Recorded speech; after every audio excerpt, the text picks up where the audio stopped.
Do you want to undo repost from Twitter X? You can remove reposted content from X with just a few simple steps. Before we begin, please like this video and subscribe to our channel. I've also included some helpful tools and apps in the description, so be sure to check them out. To undo a repost on X. First, open the X app on your mobile device.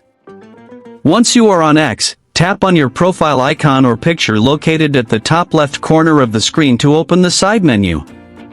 From the menu, tap on your profile name to open your profile page. Now, scroll through your profile posts and find the repost you want to remove. Reposted posts usually show a reposted label above them.